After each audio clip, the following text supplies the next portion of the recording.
Hi hello welcome back to our channel H vlogs. നമ്മൾ ഇന്ന് നിൽക്കുന്നത് പാലക്കാട് ടൗണിൻ്റെ ഹൃദയഭാഗത്ത് സ്ഥിതി ചെയ്യുന്ന ടിപ്പു സുൽത്താൻ കോട്ടയിലാണ്. അപ്പോൾ നമ്മൾ കോട്ടയുടെ ഫ്രണ്ടിലുള്ള ഒരു മൈതാനത്ത് എൻ്റർ ചെയ്തു. അപ്പോൾ അതിൻ്റെ ഇടതുവശത്ത് പാർക്കിംഗ് ഫെസിലിറ്റീസ് ഉണ്ട്. പിന്നെ ടിക്കറ്റ് എടുത്ത് നമുക്ക് കോട്ടയുടെ ഉള്ളിലേക്ക് പ്രവേശിക്കാം. പണ്ട് ഈ കോട്ടയിൽ പ്രവേശിക്കാൻ ടിക്കറ്റ് ഇല്ലായിരുന്നു എന്ന് ഞാൻ കേട്ടിട്ടുണ്ട്. ബട്ട് ഇപ്പോൾ നമുക്ക് ടിക്കറ്റ് എടുത്തിട്ട് മാത്രമേ കോട്ടയിൽ പ്രവേശിക്കാൻ പറ്റുള്ളൂ. അപ്പോൾ നമ്മൾ ടിക്കറ്റ് എടുക്കാൻ വേണ്ടി പോവുകയാണ്. നമുക്ക് 25 രൂപയാണ്, പക്ഷേ വിദേശികൾക്ക് 300 രൂപയാണ് എൻട്രി ഫീ കേട്ടോ. അപ്പോൾ നമ്മൾ ടിക്കറ്റ് എടുത്തു ഫോർട്ടിലേക്ക് എൻട്രി ചെയ്യാൻ പോവുകയാണ്. അപ്പോൾ അതിനു മുന്നേ എൻ്റെ ഈ ചാനൽ സബ്സ്ക്രൈബ് ചെയ്തിട്ടില്ലെങ്കിൽ സബ്സ്ക്രൈബ് ചെയ്യുക, പിന്നെ ബെൽ ബട്ടണും കൂടി എനേബിൾ ചെയ്യുക, ലൈക്ക് ചെയ്യുക, കമൻറ്റ് ചെയ്യുക. അന്നത്തെ കാലത്തെ നിർമ്മിതിയിൽ നിന്ന് വളരെ വ്യത്യസ്തമായി ഈ കോട്ടയുടെ പ്രത്യേകത എന്തെന്ന് വെച്ചാൽ കല്ലുകൊണ്ടാണ് ഇത് നിർമ്മിക്കപ്പെട്ടിട്ടുള്ളത്. പിന്നെ കരിങ്കല്ലും ചുണ്ണാമ്പ് കൊണ്ടും ചതുരാകൃതിയിലാണ് ഈ കോട്ട പണി പൂർത്തിയാക്കിയിട്ടുള്ളത്. ഈ കോട്ടയ്ക്ക് മുന്നിലായി ഒരു ചെറിയ കിടങ്ങ് പോലെയുണ്ട് കേട്ടോ. അതിൽ ധാരാളം വെള്ളമുണ്ട്. വേനൽക്കാലത്തും അത് വറ്റാറില്ല എന്ന് ഞാൻ കേട്ടിട്ടുണ്ട്. അപ്പോൾ പണ്ട് കാലത്ത് ഈ കിടങ്ങിൽ ധാരാളം മുതലകളെ ഇട്ടിട്ടുണ്ടായിരുന്നു അത്രേ, ശത്രുക്കളുടെ ആക്രമണത്തിൽ നിന്ന് രക്ഷ നേടാൻ.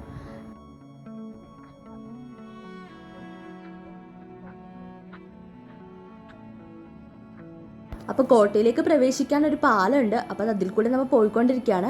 പണ്ട് കാലത്ത് ഈ പാലം എടുത്തു മാറ്റാമായിരുന്നു, പക്ഷെ ഇപ്പോൾ അത് ഫിക്സ്ഡ് ആയിട്ടിരിക്കുകയാണ്.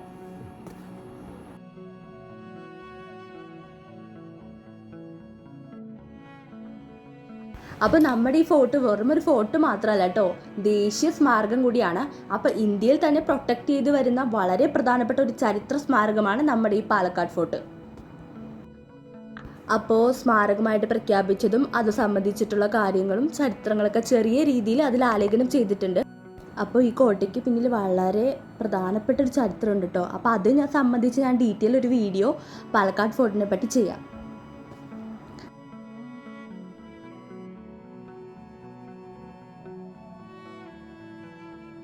നമ്മൾ ഫോർട്ടിലേക്ക് പ്രവേശിക്കുമ്പോൾ തന്നെ ഒരു ഹനുമാൻ സ്വാമിയുടെ ക്ഷേത്രം ഉണ്ട് കേട്ടോ. അപ്പോൾ അതിൻ്റെ എൻട്രൻസ് ആണിത്. അപ്പോൾ ഈ ഹനുമാൻ ക്ഷേത്രത്തിൻ്റെ അവിടം വരെ നമുക്ക് ടിക്കറ്റ് എടുക്കുന്നതിൻ്റെ ആവശ്യമില്ല കേട്ടോ. ടിക്കറ്റ് ഇല്ലാതെ നമുക്ക് സന്ദർശിക്കാവുന്നതാണ്. ക്ഷേത്രം പിന്നിട്ട് നമ്മൾ പ്രവേശിക്കുമ്പോൾ ഒരു വിശാലമായ ഒരു ഗാർഡനും വലിയ വൃക്ഷങ്ങളൊക്കെ ഉള്ളൊരു മൈതാനമാണ് കേട്ടോ ഇത്.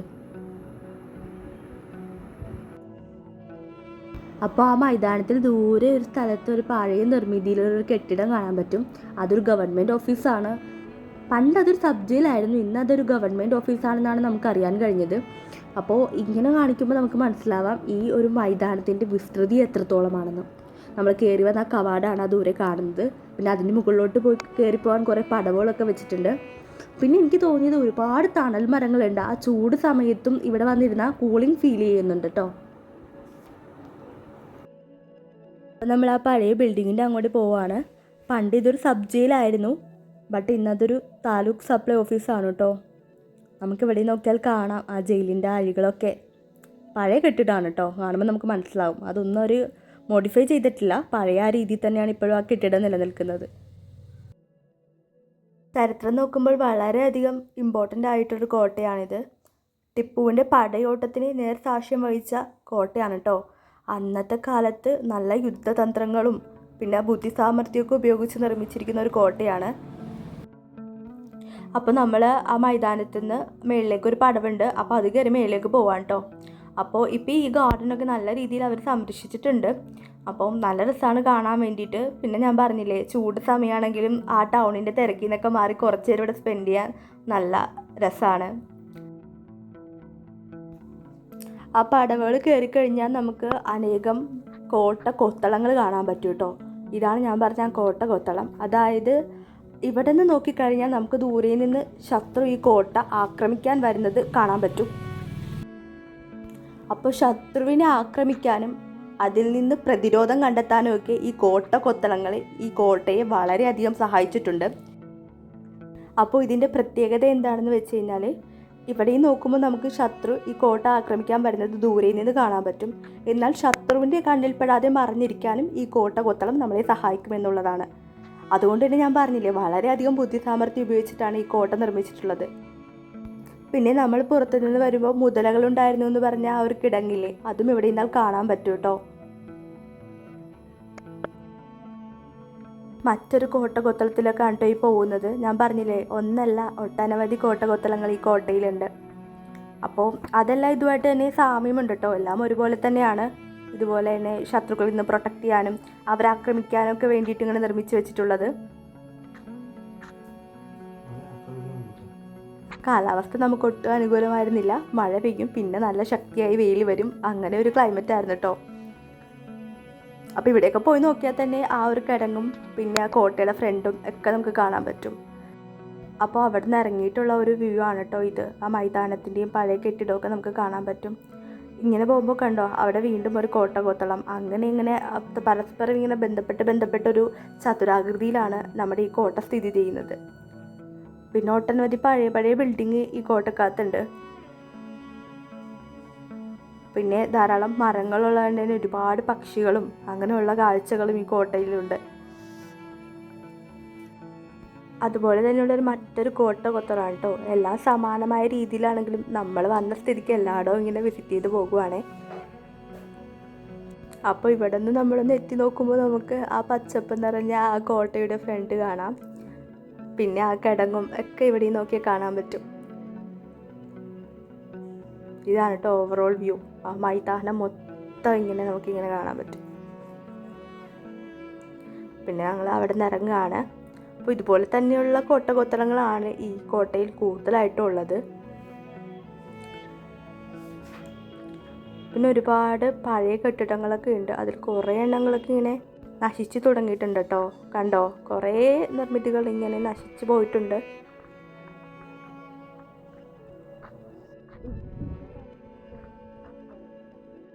അപ്പോൾ വേറൊരു കോട്ടകൊത്തളം ഉണ്ട് ഇവിടെ ആ മറ്റു കോട്ടകൊത്തളം പോലെയല്ല, ഒരു കോണിപ്പടിയും അതിൽ കയറി നിൽക്കാനൊരു പ്ലാറ്റ്ഫോമും ഉണ്ട്. പഴയ രീതിയിലൊരു കോണിപ്പടിയാണ് കേട്ടോ. അപ്പോൾ ഇത് കയറി ആ പ്ലാറ്റ്ഫോമിൽ നിൽക്കുകയെന്നുണ്ടെങ്കിൽ നമ്മൾക്ക് ആ വിശാലമായ മൈതാനം കാണാൻ പറ്റും. എനിക്ക് തോന്നുന്നത് ദൂരദർശിനി ഉപയോഗിച്ച് അന്നത്തെ കാലത്തെ ശത്രുക്കളെ വീക്ഷിക്കാൻ വേണ്ടി ഉപയോഗിച്ചിട്ടുള്ളതാണെന്ന് തോന്നുന്നു. അപ്പോൾ ഇതാണ് ആ മേളിൽ നിന്നുള്ള ഓവറോൾ വ്യൂ. ഇവിടെ നിന്ന് ആ കിടങ്ങ് കാണാം. ടിപ്പുവിൻ്റെ കുതിര ഈ കിടങ്ങ് ചാടി കിടക്കുമെന്നാണ് പറയപ്പെട്ടിട്ടുള്ളത്. അപ്പോൾ നമ്മൾ ആ കോട്ടകൊത്തളങ്ങളിൽ നിന്നൊക്കെ ഇറങ്ങി ഇങ്ങനെ മൈതാനത്തിലൂടെ ഇങ്ങനെ നടന്നു പോവാണ്. അപ്പോൾ പറയുന്നത് എന്താണെന്ന് വെച്ച് കഴിഞ്ഞാൽ ഈ കോട്ടക്കുള്ളിൽ തന്നെ മൈസൂരിലേക്ക് ഒരു തുരങ്കമുണ്ടെന്ന് പറയപ്പെടുന്നു. അതിൻ്റെ എവിഡൻസും കാര്യങ്ങളൊന്നുമില്ല. ബട്ട് എങ്ങാനും ശത്രുക്കൾ ആക്രമിക്കുകയാണെന്നുണ്ടെങ്കിൽ രക്ഷപ്പെടാൻ വേണ്ടിയിട്ട് അങ്ങനെ ഒരു തുരങ്കം ഈ കോട്ടയിൽ നിർമ്മിക്കപ്പെട്ടിട്ടുള്ളതായി പറയുന്നുണ്ട്. നമുക്കറിയില്ല അതിനെ പറ്റിയിട്ട്. വിശ്രമിക്കാനൊന്ന് റിലാക്സ് ചെയ്യാനൊക്കെ പറ്റിയൊരു ഇടമാണ് കേട്ടോ ഇവിടെ.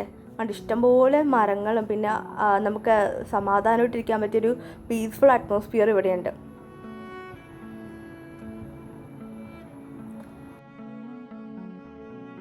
ഇതാ മരം കണ്ടോ, അത് ഒരു സ്പെഷ്യലായിട്ടുള്ള മരമാണ്. അത് ഒറ്റയടിക്ക് നമുക്ക് നോക്കുമ്പോൾ രണ്ട് വൃക്ഷമായിട്ട് തോന്നും. പക്ഷേ മറ്റൊരു വൃക്ഷം വളർന്ന് അതിൻ്റെ ശിഖരം മണ്ണോട് തൊട്ടാണ് പിന്നെ അടുത്തൊരു മരമായിട്ട് മാറിയേക്കണേ. നമുക്കത് കാണുമ്പോൾ കൗതുകം ഉണ്ടാക്കുന്ന ഒരു കാഴ്ചയാണ് കേട്ടോ. അപ്പോൾ ഞാൻ ആ മരം കാണിച്ചു തരാം കേട്ടോ. അടുത്തുനിന്ന് ദൂരെ നോക്കുമ്പോൾ നമുക്കത് രണ്ട് വൃക്ഷമായിട്ട് തന്നെ ആയിരിക്കും തോന്നുക. കണ്ടോ, അത് ആ ശിഖരം വന്നിട്ട് പിന്നെ അവിടെ നിന്ന് ഒരു വൃക്ഷമായി മാറിയിരിക്കുകയാണ്. അതും ചെറുതൊന്നുമല്ല കേട്ടോ, വളർന്ന് പന്തലിച്ച് നല്ല തണൽ മരമാണത്. അപ്പോൾ കാഴ്ചകളൊക്കെ കണ്ട് നമ്മൾ കോട്ടയിൽ നിന്ന് ഇറങ്ങി. പണ്ട് മുതലകൾ ഇട്ടിരുന്ന ഈ കിടങ്ങിൽ നിന്ന് നിറച്ച ആമയും മീനുകളുമാണ്. അപ്പോൾ ഇവിടെ നോക്കിയാൽ നമുക്ക് ആ കോട്ട ഇങ്ങനെ കാണാം. പച്ചപ്പാണ് കേട്ടോ മൊത്തം. എടുത്തു മാറ്റാൻ പറ്റുന്ന ഒരു ബ്രിഡ്ജായിരുന്നു കേട്ടോ. അത് ഞാൻ നേരത്തെ പറഞ്ഞിട്ടുണ്ടായിരുന്നില്ലേ. ഇപ്പം മാറ്റാൻ പറ്റത്തില്ല, ഫിക്സ്ഡ് ആണ്. എനിക്ക് തോന്നുന്നു ശത്രുക്കൾ ആക്രമണം വരുമ്പോഴത്തേക്കും ഈ ബ്രിഡ്ജ് എടുത്ത് മാറ്റുമായിരിക്കും. പിന്നെ അവർക്ക് പ്രവേശിക്കാൻ പറ്റത്തില്ലല്ലോ. പിന്നെ ഈ കിടങ്ങ് വഴി മാത്രമല്ലേ അവർക്ക് വരാൻ പറ്റുക. അപ്പോൾ നമ്മൾ പോവാണ് കേട്ടോ. അപ്പോൾ ഈ കോട്ടയുടെ ചരിത്രം പറഞ്ഞാൽ നമുക്ക് ഈ കോട്ടയ്ക്ക് ഇത്ര ഭംഗി തോന്നുള്ളൂ. ചരിത്രം പറയുക എന്നുണ്ടെങ്കിൽ ഹൈദരാലി തൊട്ട് തുടങ്ങണം. അപ്പോൾ അതുമായിട്ട് ഡീറ്റെയിൽ വീഡിയോ ഞാൻ പിന്നെ ചെയ്യാം. പാലക്കാട് രാജാവിൻ്റെ ക്ഷണം സ്വീകരിച്ചെത്തിയ മൈസൂർ സേനാധിപനായ ഹൈദരാലി പിന്നീട് ഈ കോട്ട കീഴടക്കുന്നതും ആധിപത്യത്തിലാക്കുന്നതുമാണ് നമുക്ക് കാണാൻ കഴിയുന്നത്. അപ്പോൾ പാലക്കാട് വന്നു കഴിഞ്ഞാൽ എല്ലാവരും കണ്ടിരിക്കേണ്ട ഒരു സ്ഥലമാണ് കേട്ടോ പാലക്കാട് ഫോർട്ട്. പാലക്കാടിൻ്റെ ഹൃദയഭാഗത്ത് തന്നെയാണ് ഇത് സ്ഥിതി ചെയ്യുന്നത്. രണ്ടാമത്തെ വട്ടമാണ് ഞാൻ ഈ ഫോർട്ടിൽ വരുന്നതെങ്കിലും ആദ്യത്തെ വട്ടം വന്നപ്പോൾ ഒരു ഓട്ടപ്രദക്ഷിണം ആയതുകൊണ്ട് എനിക്ക് അങ്ങനെ കാണാൻ പറ്റിയിട്ടുണ്ടായിരുന്നില്ല. ഈ വട്ടം വന്നപ്പോഴാണ് നമ്മൾ ഡീറ്റെയിൽ ആയിട്ടൊന്ന് ഇങ്ങനെയെല്ലാം കണ്ടിട്ട് പോകാൻ പറ്റിയത്. അപ്പോൾ ഞങ്ങൾ പോവുകയാണ്. ഇത്രേ ഉള്ളൂ ഇന്നത്തെ വീഡിയോ. അപ്പോൾ അടുത്തൊരു വീഡിയോ ആയിട്ട് വരുന്നത് വരെ tata bye bye. Signing off Lakshmi.